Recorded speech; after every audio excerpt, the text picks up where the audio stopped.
Ladies and gentlemen, welcome to Hero Movie Podcast, your greatest source for superhero movie discussion in the multiverse. I am your host, Adam Portrais, and I'm joined by Sean Keenan. Heidi says hi. And of course, Bruce Leslie. I'm a prickly pear, and we are an effective team. Oh, we are all a very effective team here, and we have gotten together because of our effective team over at patreon.com/HMP. You see what I did there? Boom, it's kind of genius is what I do. You're a pro, Portrais, a pro. They have come together and decided that this week we shall be reviewing Oblivion from 2013. Yep, 13. And believe it or not, another comic book movie that maybe not a lot of people knew that was, from a comic book, or was it? We'll find out a little bit later. But again, we'd like to thank everybody that helps this show out going to patreon.com/HMP. Of course, they get the pre-show, the post-show. They get the bonus episode every now and then. And of course, like our episodes today, they get to actually vote on things that we watch, man. So head on down to patreon.com/HMP. Join up at any level here. We do have a new one here, speaking of which, who comes in at the regular $1 level. Our good buddy, oh shucks, where's it? Here it is. Mark, thanks for joining up, man. Mark came in at the $1 level. I'm sure he got to vote on this, and he'll be able to vote on all the other fun things too. And I'm going to be honest with you guys right now, because I'm moving, I'm in a money crunch, I'm giving everybody all the stuff. So you'll get the pre-show, the post-show. I'm kind of dumping on everybody for the time being. So get in while the getting is good, ladies and gentlemen. So let's go ahead and do it, man, because I think we're going to have some stuff to talk about today. Here is the trailer for Oblivion. I'm going to put that in later because I think my stuff is going a little bit wonky, so.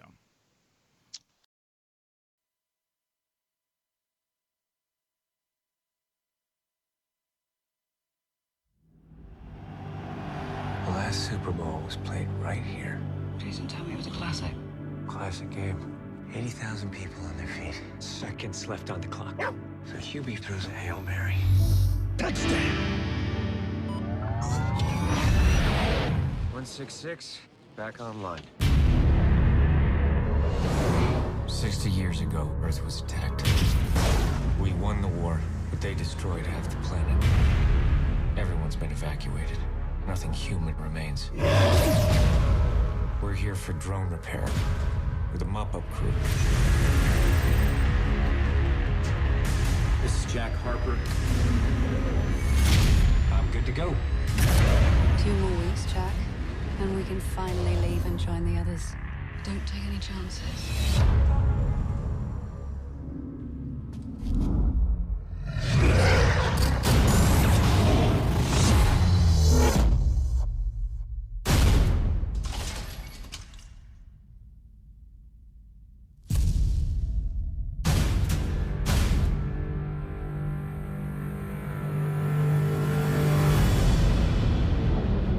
Watching you, Jack. You're curious. What are you looking for in those books? Do they bring back old memories? We have an unidentified impact. Don't ask too many questions. They are human. This is ordering you to return to tower. Jack. How do you know my name? They're firing on survivors. Stand down! What have you done? I can't protect you. They won't stop till they find me. If you're looking for the truth, that's where you'll find it. You need to know what happened. What aren't you telling me? Who are you? Jack, mission is ordering you to stand down. I'm not gonna do that. This is the only way.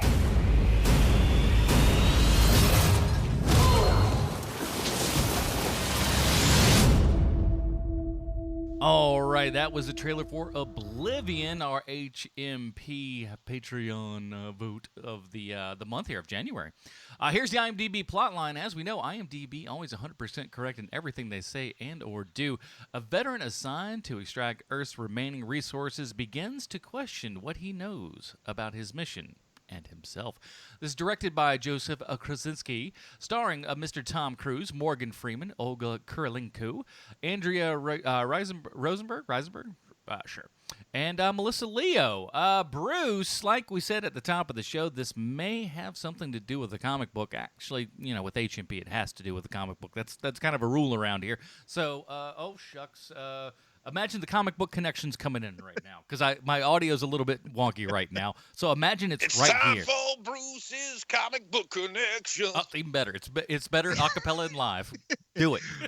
Well, I love the patrons and I love the voters, but I've got to say, you guys have made it really tough for me this week because, yes, this movie is based on a comic book, but I'm pretty sure that comic book was never published. The guy who directed this movie, Joseph Kosinski, well, he wrote it and used it to pitch his movie without ever actually publishing the comic. So what am I supposed to do with that? Well, I guess I'll just throw out a bunch of stuff I found about shout-outs this movie contains on the popular worldwide website Television Tropes. First off, Joseph Kosinski said that it's meant to evoke sci-fi movies of the 70s. There's some shout-outs to 2001: A Space Odyssey, like the shape of the drone pods, the fact that Jack is suddenly denied access to the base, the red glaring eye of the eerie antagonist, and even the name of the space mission to the unknown, the Odyssey. Jack Harper's situation at the beginning of Oblivion is essentially an expansion of what happens to Dave at the end of 2001. Aliens have abducted the first human astronaut to make contact with them, put him in a luxurious all-white set of rooms, and make him into their servant. There are also a number of shout-outs to the Mass Effect series of video games. You ever played those, Adam? Oh, yeah. How about you, Sean? Not much of a Mass Effect guy, I bet. What's a video game? Exactly. I stick to Yahtzee. Well, Jack's rifle looks almost exactly like the Viper sniper rifle for Mass Effect 2, and it also sounds the same with glowing blue projectiles. Jack Harper has the same name as the Elusive Man in Mass Effect, which I guess is a spoiler for the game, so sorry about that, guys. Another spoiler for Mass Effect 3, something called Fridge Brilliance. The Elusive Man was indoctrinated. I don't know what that means, but maybe the game players do. Welcome Back, Commander is a massive case of irony considering when and where it is said, which I guess relates to Mass Effect. I don't know. I'm going on TV tropes here. They claim that the soundtrack is reminiscent of Mass Effect, and the big bad is a giant sentient spaceship with a god complex in both Mass Effect and this movie, according to my sources. Sally's voice, her deadpan snarker attitude, and the turrets, along with the cloning of two people, using them as test subjects, setting up individual areas, then remarkably mechanized voice that approaches them at the core, glaring red eyes when confronted, also seem to have something to do with Portal, not Mass Effect. Oh boy, I just went off brand there for a minute. Let me tell you, Portal, one of my favorite games of all time, period. It's just glorious. The drones, what's a video game? So good. It's what the young kids play, like Pac-Man. Yeah, it's one step away from Pac-Man. You're right. So it's like when I see the kids playing the Donkey King. Yes. Yeah, they put the nickel in and they play for an hour. The nickel. Like a Nickelodeon. Yeah. Now the drones are supposed to resemble Oculus fighters. Particularly, there's a scene where drones attack the human base that's very similar to a scene near the end of Mass Effect 2. There's also a nice shout out to the Fallout series, with the present year being 2077, the same as the Great War. Also, considering the vital part nukes take place in the backstory, it seems like it's hardly a coincidence. The making of features of the movie tell us that the Scavs base is called Raven Rock, the same as the Enclave base in Fallout 3. The name Sally might be a shout out to Sally Calypso from the Doctor Who episode Gridlock.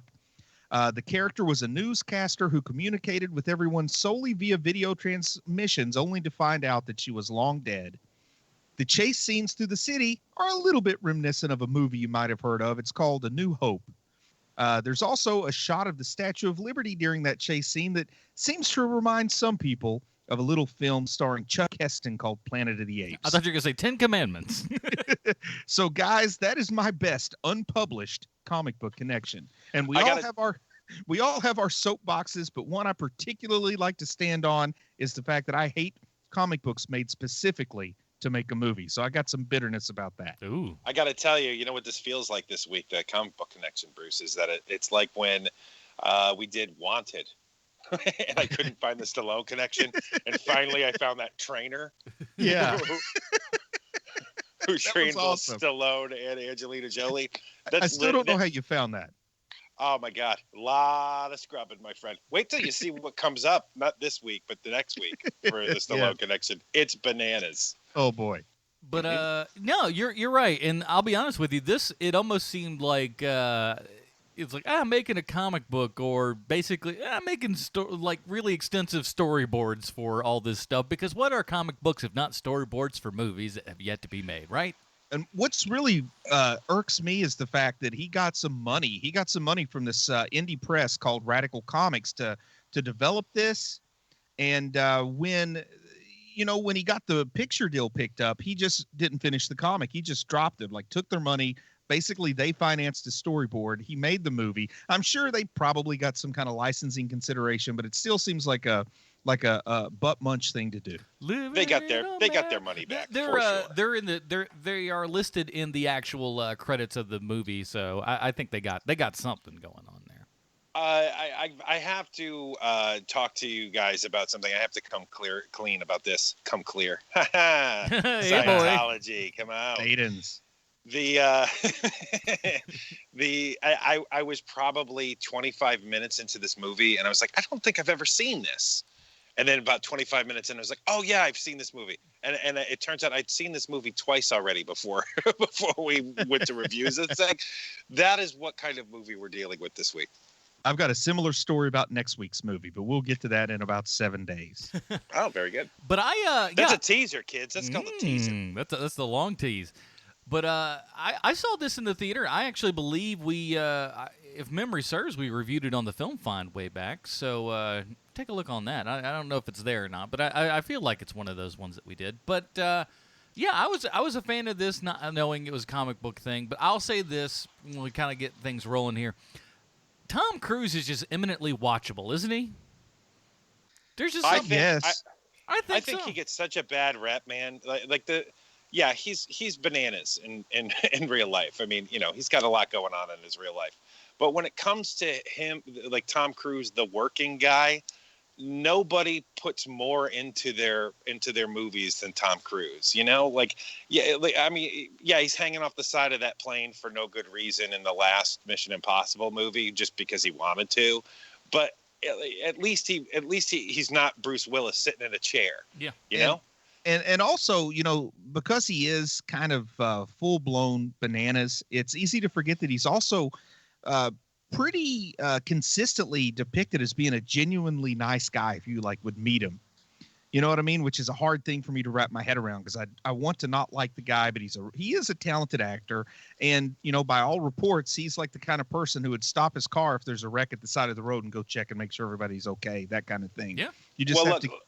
I got to tell you, just from 2 degrees of separation here, people that I know who are just the most jaded, horrible people in the world have nothing but nice things to say about that guy.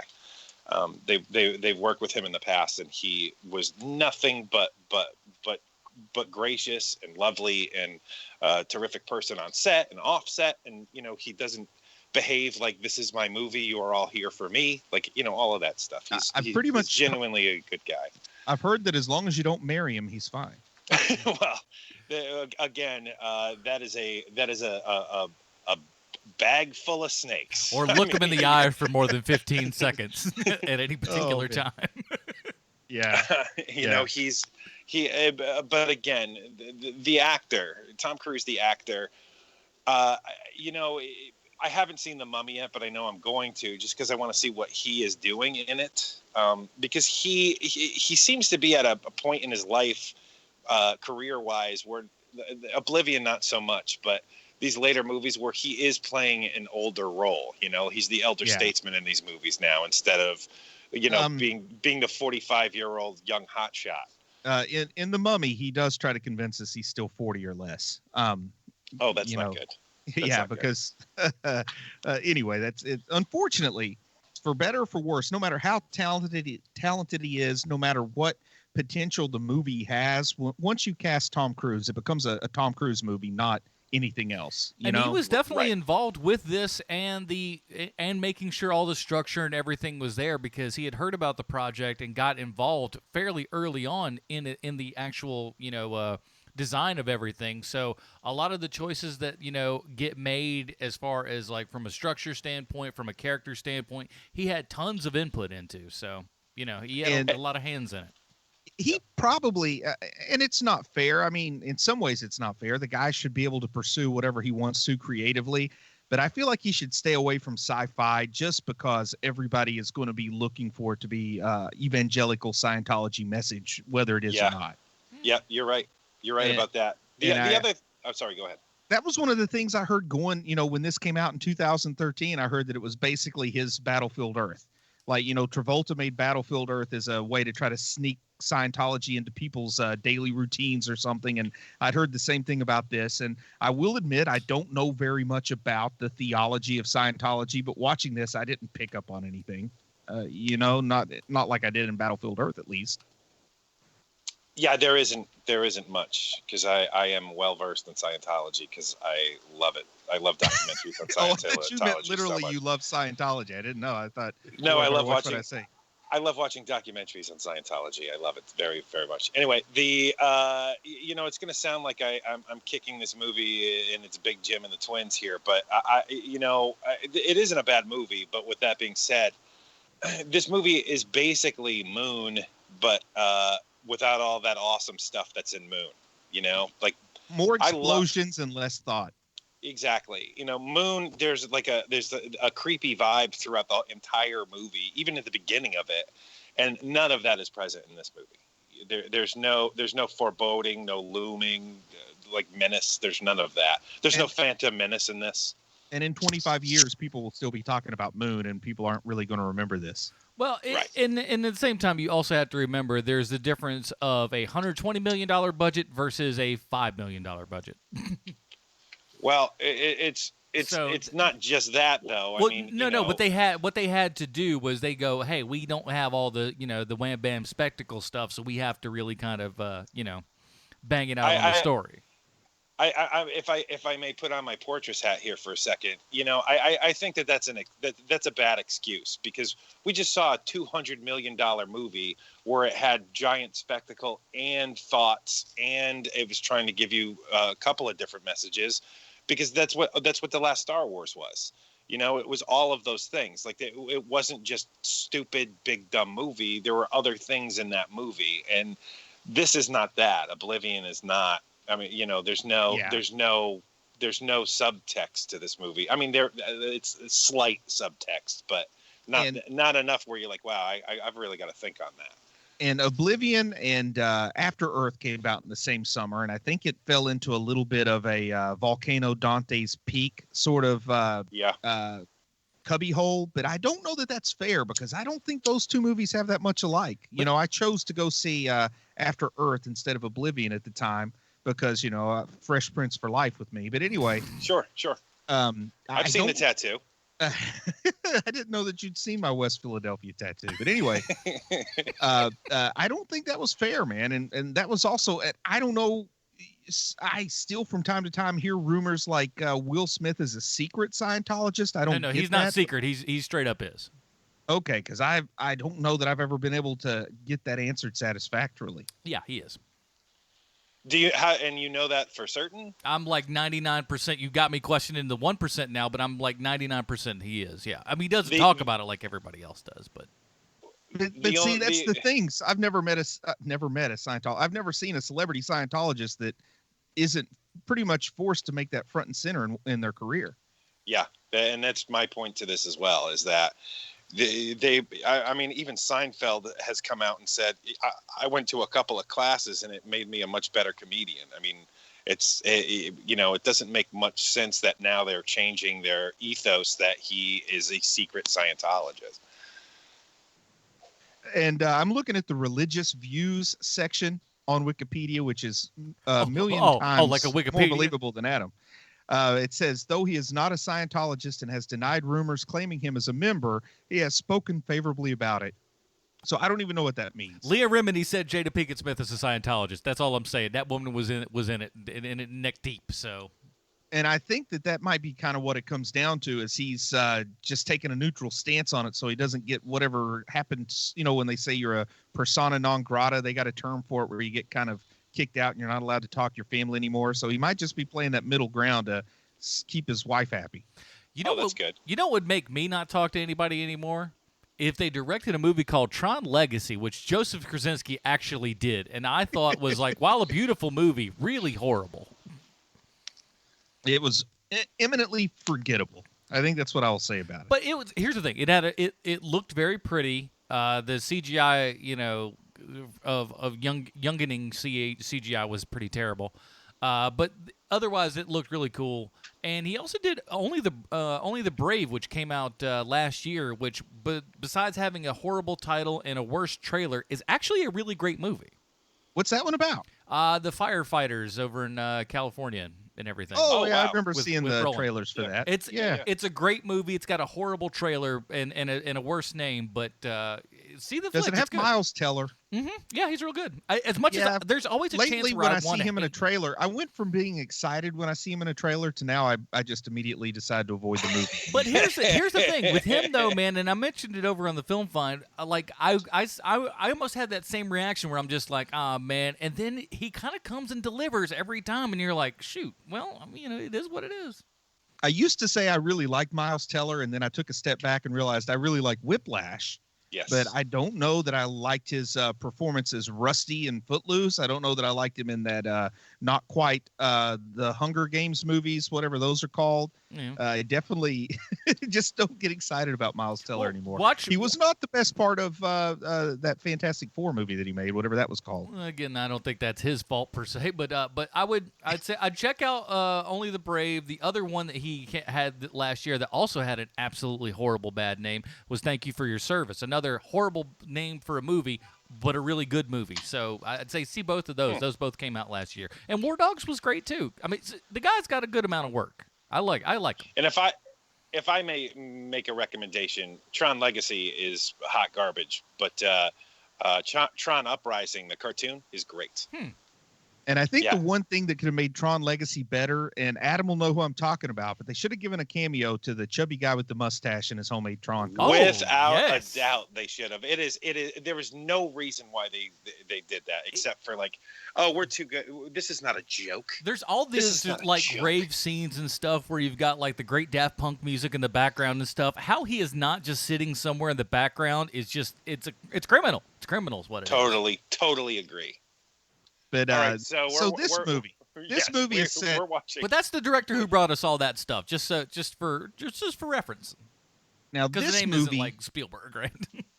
This movie is set in 2077, roughly 60 years from now, and it's asking us to buy. You know, a lot of movies. I think Time Cop is fresh in my mind, so they're asking us to buy like really extreme changes in a short period of time. Because even though this movie's 60 years in the future.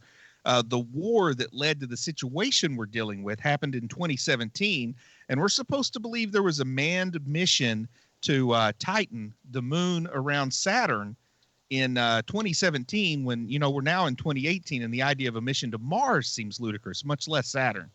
Well, spoiler alert for everything here, just for everybody that knows, because I think this is a movie that you have to really kind of talk about all the spoiler stuff, you know, throughout, because otherwise, you know, we get limited on what we can talk about real quick.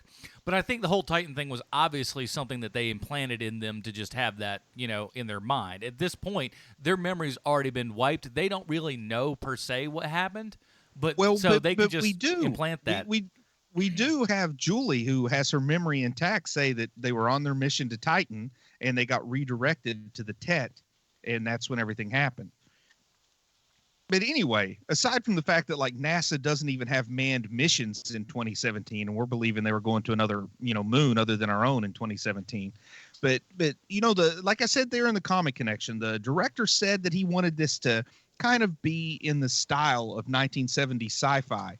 From the moment I started watching it, I kind of had that mindset, like this is going to be a high concept thing that's built entirely around a twist near the end. Like this is going to be Omega Man, or this is going to be Soylent Green. So I set about trying to figure out what the twist is going to be.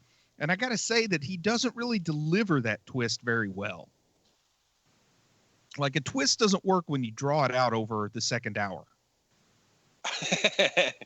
I don't know what to say to that. I can tell you that the big twister immediately, I've already name checked it. The twist in Moon is 1,000 times better, and it's the same exact twist.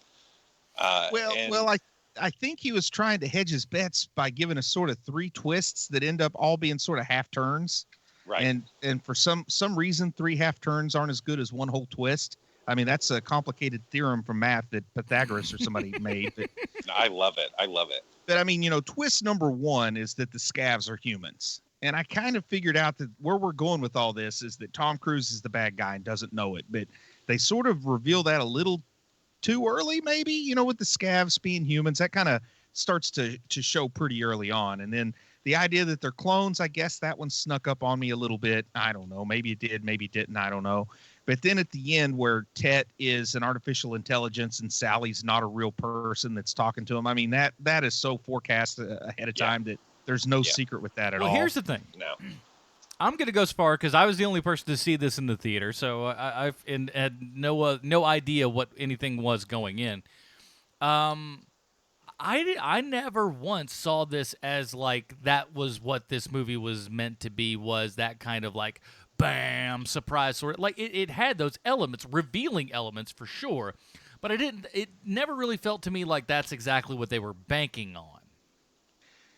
There's really that's exact. I mean, I couldn't disagree with you more on that one, Adam, because they don't really give us any reason to care about any of the characters. We don't get to know Jamie Lannister very well.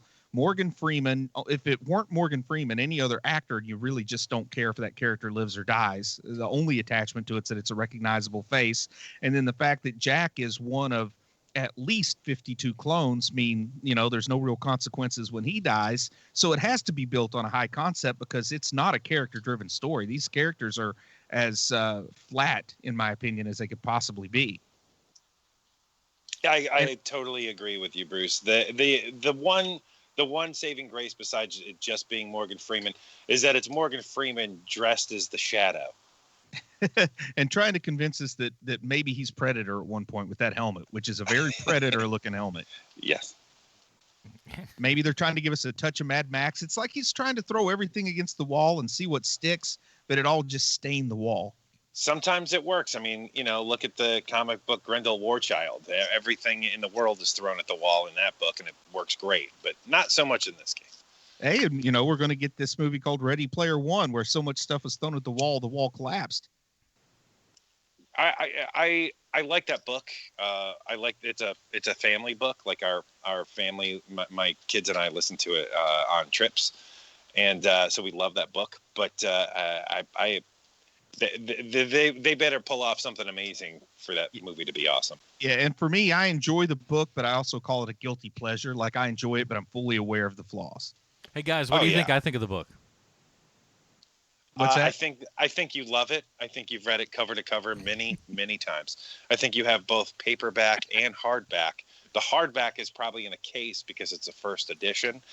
Here's what I think you listened to Will Wheaton read that book to you, my friend. Honestly, I thought about that, and even then, I'm just like, I kind of want to see the movie first before I hit the book, because I feel like the book maybe it's better than the movie. So I mean, because listen, I've had Spielberg movies like that ruined. I loved Jurassic or The Lost World, the book, and then I went to the movie, and like 10 minutes, and I'm just going, that's a bunch of crap. The book The Lost World is also awful. It's for different reasons, but it is terrible, the sequel to Jurassic Park. So I was like, no, I can't do this, and that got me off of reading. And I read the book for Jurassic Park in a tent in the jungle, so that gave it a little extra impact. Man, so it's not fair. It's not fair for me to compare the movie to the book, but I did see the movie in Nairobi, so that did add something to it. He's just going around. No one else has seen it. Vastly different lives, Mr. Leslie. But back to this movie here, though. Like I said, like Sean said, you can throw a bunch of stuff against the wall, and sometimes it works. But it's not really being thrown against the wall when it works. It's being weaved, and people are very aware of what they're doing. This feels to me, and I think it's kind of true, that the director had experience as a director. I don't know how much writing he had done before this, and he's really doesn't have that much of an idea for a story. It's like me. You have something that you think's an idea for a story, and you put it down on paper, and you're like, okay, so there's 7 pages. Now, how am I going to fill the other 93 minutes of this movie? So he has to lean very heavily on other stuff, but he doesn't lean into any one thing. I don't feel like he's saying anything with it. I don't feel like it's I don't feel like the action's super. I mean, if anything, if there's going to be an argument made for this movie, it's going to be that, it's just a good action sci-fi movie. But this isn't a space opera. That's where you can lean in on the action and fantasy elements. This needs to be smart in some way with the atmosphere they've built up, and I feel like it lets me down in that regard. Oh, which reminds me, Bruce, because I'm going to forget by the end of the show. But at the end of the show, remind me to tell you my idea for our movie that we're going to make. Oh, I'm writing that down in my notes now. Please. The other thing about this movie too is that it's the thing that makes me crazy about movies like this. I've said it 100 times on the show. It is not a bad movie. It's just not a good movie. It's one of those things where I've said this already. This is the 3rd time I've seen this movie. I could not tell you anything about it, and I won't be able to tell you anything about it 6 months from now. Like I'll remember at this point now. I'll remember that Morgan Freeman plays the Shadow in this movie, and that Tom Cruise is pretty good in this movie. But that's it. Like I'm not going to be able to tell you anything else. It's one of those things where like it'll be in a 3-pack where Tom Cruise movies and Tom Cruise sci-fi movies, and it'll be with Minority Report and with Live Die Repeat. You know, like you're not going to. It's going to be one of those where you really just want to buy the one movie, but it's like I could get one movie for the same price as the 3-pack. I'll just get the 3-pack. Mm-hmm. You know what I never do? I never buy those 3-packs because I can't stand to have the separate. Like I can't have them all in one thing because if I'm putting them in particular places where they need to go, I can't do it. I can't. I love you for that, Portrais. I really do, because it's the OCD of being a nerdy nerd, and that part of being a nerdy nerd is starting to slowly slip away from the culture. Yeah. But not with you. Not with you. You're keeping a hard line, and I'm like, I'll spend 3 times the money buying 3 separate DVDs just on account of I don't want them all just smashed up in one spot because that doesn't go over there in that section because that's a Spielberg movie. I love the multi-packs because they're guaranteed to have at least one movie that's so bad you can say, guys, you got to see this. Oh, you're right. You're right on that. Now, when it comes to the 50 movie... I don't know what I would tell people this movie was about. If they asked me, I would say it's sort of post-apocalyptic. I guess it's post-apocalyptic sci-fi story. That's all I could say about it. Mm-hmm. It's pretty generic in a lot of ways. Yeah, it's one of those it's one of those movies where you're like, that there were some cool things in it, but I couldn't tell you what those cool things are. I don't remember. The motorcycle, I guess we do. Tom Cruise is famous for running in his movies, but he's a guy who likes to ride his motorcycles too. So I feel like we didn't get like the trademark running from Tom Cruise in this one, but we got some dirt bike riding. Not that much, but he did do all his own dirt bike riding for sure. Oh, it doesn't make any sense that he goes out on that dirt bike. Flying around to find something that's fallen is a lot easier than riding around on a bike on the ground. It totally came down to the fact that Tom Cruise likes to ride motorcycles in real life. I'm convinced of that. Well, come on, that looks really cool though, because they shot this thing in Iceland, and but just that little tiny white bike flying across that just really dark terrain. It looked cool. It looks great. It looks great, but just because something looks great, you know what else looks great is Star Wars Episode 3. That looks great, true. Also. That's true, man. I agree with you. It looks great. But the difference is this that's is what also makes it one of the 12 best Star Wars movies. that list is getting longer and longer, and I love it. What looked bad was Caravan of Courage, but anyway. The dirt bike too, I like it. It's the size of a suitcase, and he picks it up and unfolds it. It's clearly an electric bike, because it's the future, and he doesn't exactly have a Shell gas station anywhere. But then when he gets to the library where he has to rappel down into the library, he ties his rope around this dirt bike that maximum that thing weighs 65 pounds maximum. Yeah. Yep. And that's going to anchor him when he repels. That part kind of had me. I felt like it had to be anchored into the ground. We just didn't see that part. I mean, I don't know. I let things like that slide off. Have you guys ever? Loved it. I'm so sorry, but I would have loved it if he jumped into that hole and then we just saw the bike come down. That would be hilarious. Damn it! That would be a better movie. He's like, "There's only one way out of here. I got to bike my way out." And he jumps on the bike and tries to ride it up the wall. Like in a concentric circle right around until he gets to the top. Yeah, like the thing at the circus where they go into the sphere of death and ride their motorcycle around and around. That is pretty great. I have yet another confession to make, and it happens whenever I'm watching pseudo post-apocalyptic movies that are not poorly, like they're either poorly done or not great. I always think of have you guys ever seen the movie Strange Brew? Yeah. With the McKenzie brothers.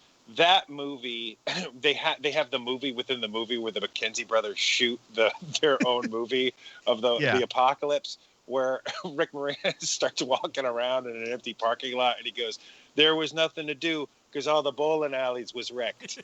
Like that's what I think of when I see like poorly done post-apocalyptic movies, and I thought of that scene a couple of times while watching this movie this time, and it made me think I kind of want to see the entirety of the McKenzie brothers post-apocalyptic movie. Especially like he goes to his little bungalow that he's built somewhere. Like I get the idea that in a post-apocalyptic world, whatever job he has is supposed to be important, yet he goes and takes a nap at his bungalow. And he makes a point of putting on the same hat he wore in War of the Worlds. And from what I read, it's not just that he wore a Yankees cap in War of the Worlds and wore a Yankees cap in this movie. It's actually the same piece of wardrobe. Oh, really? That's what I read. Huh. So do we know the connection to it? Do we know why it's the same hat? Does it have special significance in his life? I once again, all I can say is it's because Tom Cruise is really weird. And it made me wonder if those sunglasses were the ones from Top Gun that were sitting on the shelf next to it. Like maybe he thought this was his swan song of a movie or something. Okay. Listen. Here's more Nerd Adam coming out. I listened to the audio commentary with Tom Cruise in that, and he didn't mention as much. So, and I think I felt like that. It felt like he would have mentioned that, but I don't know. That may be, maybe not. Who's to say? So, what kind of audio commentator is Tom Cruise? Is he the kind where when somebody shows up on screen, he goes, "Oh, ladies and gentlemen, the legendary Morgan Freeman"? Or is he the kind where he's a nuts and bolts guy where he's like, "Okay, so the thing about this scene is that, this is a 2-shot. And so we had to blah, blah, blah." What kind of commentator is he? He's more nuts and bolts than anything, but he's always got a nice thing to say about everybody. Well, sure. But is very kind of just like, here's what it does. And really, he talks about his involvement in the actual film and stuff and what they did. And really, we have a lot of, like you guys have said, a lot of like, oh, well, here's the basic sort of stuff.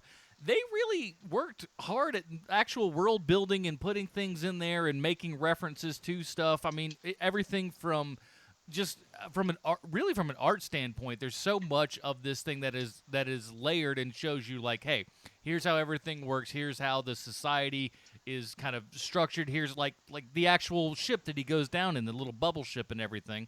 It's, designed to be 100%, workable. It's not like, oh, we put this awesome flair on it because it looks awesome, right? Oh, it's not like Time Cop? It's not like Time Cop where we just make a trash can car and say, hey, look, it's a future car, I guess. I don't know. But they made it like exactly, what it was supposed to be. Okay. Well, do you think that anybody in this production seriously thought there might be a sequel to this? Do you think that there's any reason to hold back when they're making this movie?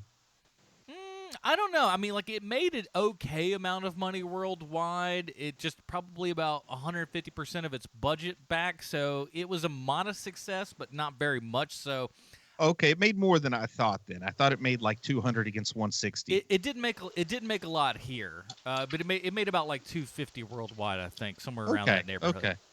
But I feel like they maybe could have let us know a little bit more about the enemy. Now, some people enjoy the mystery, and I totally can get that. And I wouldn't argue with anybody that says they like the way the adversary or the enemy was handled. But the guy, I think, fancied himself as doing something Kubrickian when he's not a Kubrick. I think it would have benefited this movie to know a little bit more about the adversary, the enemy. Like, just because we've blown up this one tech, does that mean that it's over? Or does that just mean we've suddenly shown them that they need to show up with more force? I wish that I knew more about this enemy, or at least got to see something besides a gigantic pyramid in the sky. Well, to go back to the Mummy, I think that they probably wanted to leave it open-ended, instead of just saying straight up, hey, there's going to be another one of these, and then there is never going to be another one of these. So it would make sense that, they showed some decorum for once of like, look, this can be its own singular movie, but we can also add on if need be later, But yeah, 89 total gross for U.S., 286 worldwide. So like it did okay here, but not what they obviously wanted it to do. But worldwide, it was like, nah, it's all right. That no one went home crying. Right. But no one was overjoyed either. Yeah. And sadly, I think some of it's ego-driven, but some of it may actually be just the difference in finances with distribution internationally. But it seems like if it doesn't do well in America, they just consider that it didn't do well, no matter how the rest of the world did. Something like Warcraft, did great everywhere else, but it's still, we're never going to see another one of those movies. Yeah, it depends I can only think of one movie where it didn't do really well domestically and then blew up internationally, and they're making another one, and it's the movie that's coming out, Pacific Rim. Yeah, that did a lot of money elsewhere, so. But it didn't do lousy in the U.S., did it? It didn't do great. It didn't do enough to warrant a sequel. Yeah. But anyway, I guess that's back to my point where it seems like they ignore international money as if it doesn't count the same. Exception to the rule, But again, this is also the same year. Pacific Rim was out at the exact same year as this movie, so it was not. Yeah, this Pacific Rim made 101 in the U.S. on a 190 budget, so that's a stinker here. But made 400 worldwide. So yeah, that's how they do. What about this ending, man? Where it's 3 years later. And we see Olga, I can't remember her character's name, Julie or something. Julia. Yeah, Julia. We see her with the little girl, which I got to be honest, I think it was a blink and you'll miss that baby being conceived or something. I don't know. But we see her with the girl in the bungalow when Tom Cruise number 52 shows up, like the clone. And I guess we're supposed to be happy, like they're just interchangeable parts. And if you ask me, that portends a bad prognosis for Jack Harper number 52, because the first time he leaves the toilet seat up, she slits his throat and goes and calls number 51. She's like, there's at least 49 more of you guys out there, so don't you cross me now. Are you kidding me? It would get to the point where it's bang, you're dead. All right, where's the other one? That's exactly what would happen in the everyday life of that clone, for sure. We're gonna need another Timmy. Then finally, she decides to get with the program and hooks up with Jamie Lannister. He's only interested in his sister, though. See, I know a little bit about it. I was going to say, I did not expect to hear that from you, I got Very through the job. first season and a half. Yeah, I used to. I heard somebody make a joke that I liked. It. They said somebody told Jamie Lannister that ties like kissing your sister, and he said, "Oh, so like the greatest thing ever." Pretty good. So amazing. That's a solid bit. Yeah. It's a solid bit. It only plays to a very particular audience, though. Yeah, everyone in America, because it's the most popular show in the world. And people who are familiar with sports that end in ties, I guess. I don't know. That Venn diagram is pretty big now that you put it that way. Man, what about, I don't know, can we say anything about Vicky or whatever her name was? Vika. Her name was Victoria, but then she was Vika. They give us this interesting idea that I wish they'd spent some time developing the character more, because they give us this interesting idea like she kind of wanted Jack for herself before they became clones. And then the clone version of her gets him. And I kind of feel like there was something there that could have been made more interesting if a little attention was paid to it, you know? Yeah, agreed. Although, this movie is already really long. Well, you can. It's really long, but not at the expense of exploring too much character development. It's really long. No, you're right. It's really long because it's really long. You're right. There's a lot of panning shots of Iceland in this movie. It's not as long as next week's program. But we'll do that again. Teaser. Well, I have a feeling we're going to have some disagreement on next week's program, but that's just me. Okay. I don't think so, buddy. I think we're all on the same page. But the thing is, I think this could have been an interesting 1-hour episode of some kind of anthology sci-fi TV series. Oh, for sure. Yeah. There's a lot of there's enough good ideas in there. I just don't think it's enough for, what feels like a 3.5-hour movie. Yeah. I mean, imagine it's like, wow, Showtime got Tom Cruise this week for the episode of The Outer Limits that we're going to show. And it could have been interesting. Yeah, for sure. Which brings me to a point here. At what point does Tom Cruise own a specialty network like your Showtime, like your Cinemax, where he can, or even a streaming service, something that isn't as high profile as Netflix, something smaller, where it just explodes because Tom Cruise puts all his stuff on there? We call it cruising. My word, sir. Didn't he or does he own UA? Like he could do something with that pretty easily, I would think. In it. Yeah. Partner up with somebody.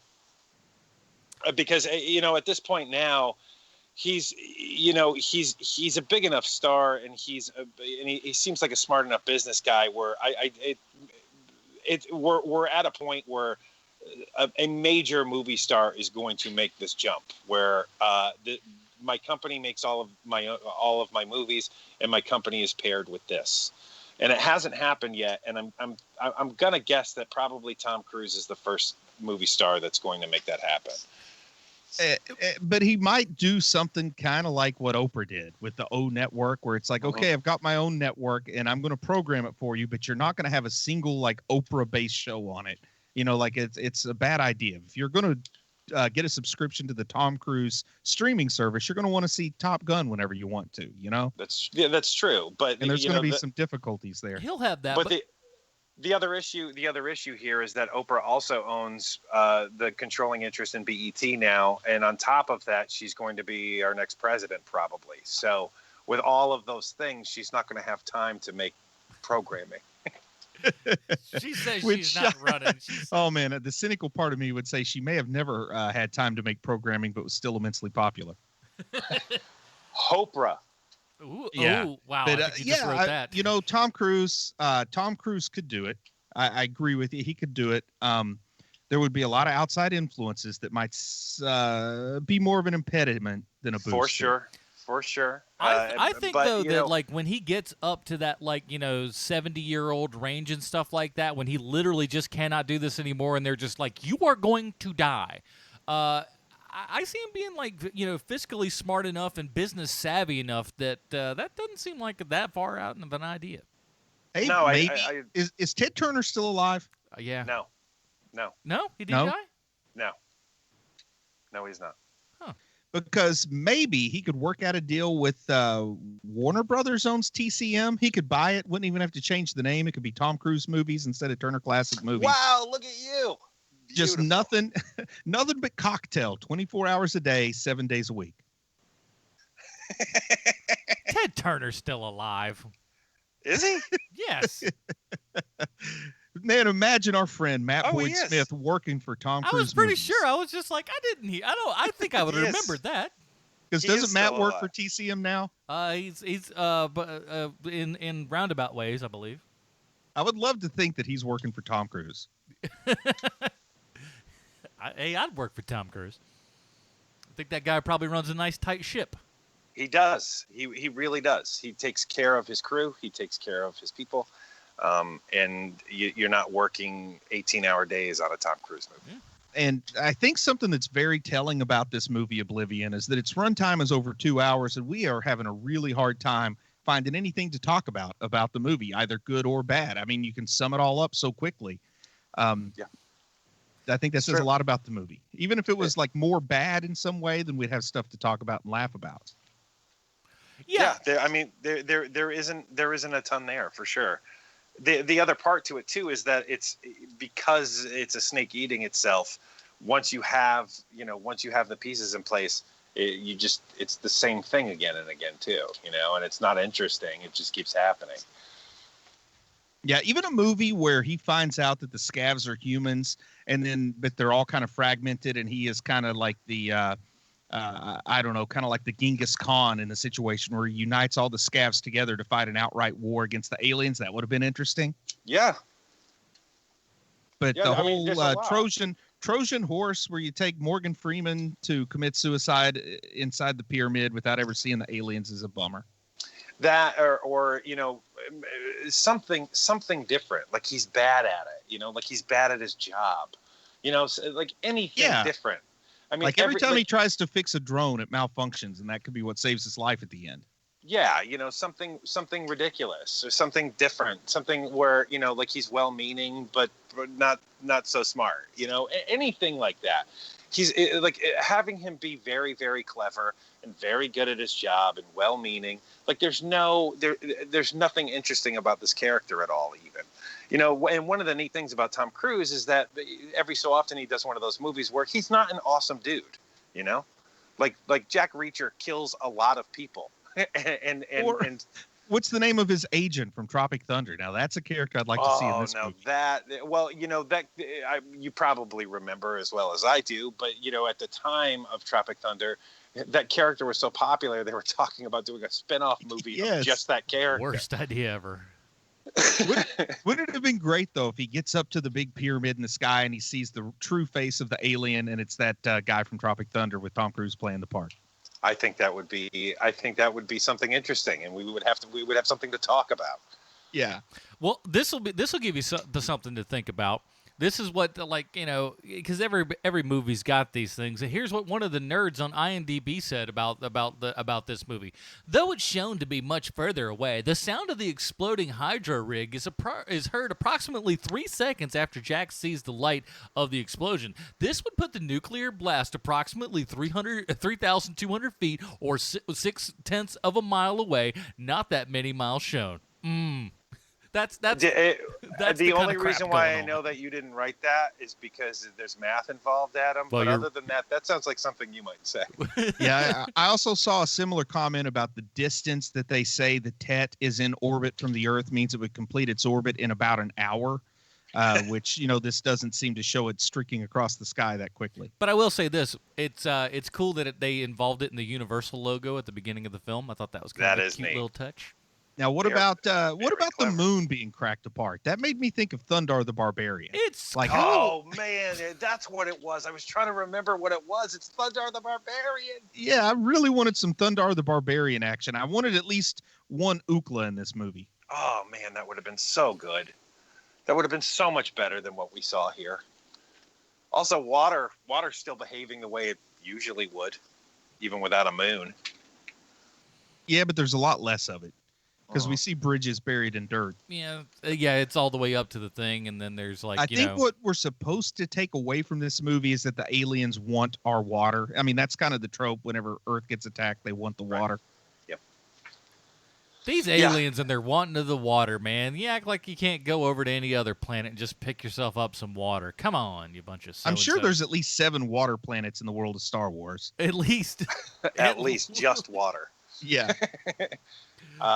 Isn't that one of the things about Battlestar Galactica? Also, they're always looking for water in the new show. I think so. The one that's 10 years old. And in the Road Warrior, they want gasoline. Gasoline. It's all about the gas. Well, what we go ahead. Sorry, go ahead. No. You do what you're gonna do. All right. So speaking of gas, we got to step on the gas here and ask ourselves how in the world Oblivion relates to our good friend Sylvester Stallone. Why, Adam, thank you so much. I have a prepared statement. Ooh. Hey, guys, what do you say we all go clear? Let's audit ourselves and just get real. Adam, stop being a suppressive person. Let me live my life. Bruce, what do you say we join Sea Org, have a great time doing menial tasks for the next billion years? If you haven't figured it out yet, in honor of star Tom Cruise, it's a Scientology-laced Stallone connection this week. I wish I had a couch to jump up and down on. Anyway, In order to level up, I need to tell you guys something, so here we go. I've always wanted to see a movie where after watching their respective partners die, a New Orleans hitman and a Washington, D.C. detective form an alliance in order to bring down their common enemy. And the crazy thing is, I don't have to be a Thetan to make my dream a reality. My life burns with the brilliance of 1,000 suns. This dream movie of mine already exists, and it's called Bullet to the Head. Yeah. Now, I don't mean to sound like an RPF, but I sure wish Aquaman was in it. And by L. Ron Hubbard's fake naval hat, wouldn't you know it, Jason Momoa is in it, which is great because he seems like a guy you could hang out with, maybe compare Affliction T-shirts with, maybe talk about Dianetics, whatevs. Smash cut 2, actor John L. Armijo, who plays the role of uncredited medical examiner in Bullet to the Head. Armijo is one of these actors that's in every movie ever made since the mid-2000s, and even though he's still just a wog, once you recognize him, you won't ever unrecognize him. Kind of like a 1-1, am I right? Anyway, John L. Armijo is also in Oblivion, where he plays uncredited NASA ground control. And sweet Xenu, he's the best damned uncredited NASA ground control guy in the dang movie. Why am I bringing all of this up? What does any of this have to do with Sylvester Stallone? Well, it looks like I need to schedule some time with an e-meter because I forgot to mention that the movie Bullet to the Head also stars a man who will outlive most people listening to and participating in this podcast, Sylvester Stallone. For a movie that no one's ever heard of, Bullet to the Head sure does have a lot of star power to recommend it. In addition to Stallone and Momoa, it also has Christian Slater, Han from the Fast and the Furious movies, the black dude from Lost, the partner guy from Mindhunter, not to mention the talents of John L. Armijo. The worst part of Bullet to the Head is that there isn't a single Scientologist in it, which is probably why it did so poorly. But there you have it, HMPers, this week's Stallone connection. Now, arch nemesis L. Ron Hubbard and all of psychiatry, let's rate this bad boy so we can give hundreds of thousands of dollars to our, quote, church, unquote. Man, Armijo's that guy works, man. He's only been in the gig since 2011, and he's got 97 something credits on IMDb. He's killing it. He is one of these guys, I believe. I don't know this for certain, but I think that he started out as like background extra guy, and he just made his way, like he made his presence known. So they start giving him more and more roles, like bigger, beefier roles in movies. That's what it feels like. He needs to get on these credits one day. He's got so many uncredited stuff. You got to get that. You got to get that waiver, boy. Get in there. Come on, Armijo. Get the bump. Get the bump. So go from extra to featured extra. That's where it starts, boy. Featured extra. That's how it starts. That's how Johnny Depp's agent got himself into Nightmare on Elm Street. That's an absolute true story. It is. Here on Hero Movie Podcast, we have our own patented Robin rating system, and if you'd like to check that out, we suggest you go down to facebook.com/Hero Movie Podcast. It's right there at the top of the screen, and while you're there, hey, throw a like on that bad boy. We really appreciate it. Bruce, where does Oblivion fall on the HMP Robin rating system for you, sir? This was a real snoozer for me. I got to tell you, I wasn't at all tired, and it really made me try to nod off the best I could. It might have made for an interesting hour-long program, like I said before, but stretching this thing out for over 2 hours was just unnecessary, especially in the hands of the Tron Legacy guy who can't even finish a comic book. For me, this gets the drowsiest of Stephanie Brown's. Mr. Keenan. I was going to say Stephanie Brown as well. You guys already know my thoughts and feelings on this movie. It's not bad. It's just not good. It's not great. We will all forget everything about this movie in a couple of months. We are going to have a conversation probably next year where Oblivion comes up again, and we're going to forget that we reviewed this movie. Yes. So it's a Stephanie Brown. I like this movie. If you go back to my Film Find review, I believe I rated it fairly well. I think this is a good one. I enjoyed this. Is it spectacular? No. Is it? But it works well enough for me. And I'll say this for those of you that have the Blu-ray, and I don't even have the 4K, but there's a scene in here that I don't know how this got past the PG-13 boards, because in Blu-ray you can see forever if you dig what I'm throwing down. Listen. This is a Damian Wayne for me. It's right there in the middle. It's nothing to it's no Star Wars or anything, but it's certainly. You're right. It is a little bit forgettable, but I have fun when I watch it, even though I watch it very infrequently. So, yeah. Are you telling me there's a picture of Morgan Freeman's junk on the 4K version? Oh, yeah. That's why in those super dark scenes and stuff. Yeah, that's why you get that HDR, boy, so you can peer into the worth darkness. The investment, if you ask me. There's nothing on underneath that leather cloak. Is that what you're telling me? One thing this 4K version of the movie and his granddaughter have in common: they both seen his junk. Wasn't that what he got alleged of doing? God. Granddaughter, step-granddaughter, something? Way to bring down the show towards Didn't the know end. that. Didn't know that. Yikes. Anyways, let's talk about what we're going to be doing for next week. Holy smokes. Wow. It was some kind of accusation. There's been something, but the time of the show to do it is now, I suppose. Why not? But next week, it's another thing that actually has been going around, and they've been talking about it over on our patreon.com/Hero Movie Podcast board. So people that brought you this Hero Movie review today, they've been saying, hey, man, you need to review From Hell. We've had a couple people say it. It's gotten votes a couple times when we put it up there. So, you know what we said? We're going to step back. We're going to do that. And, hey, man, it gives Bruce a chance to talk about, one of his favorite things in the world, Johnny Depp. So we'll talk about that next week. In the meantime, Bruce, where can we find more of your work on the internet, sir?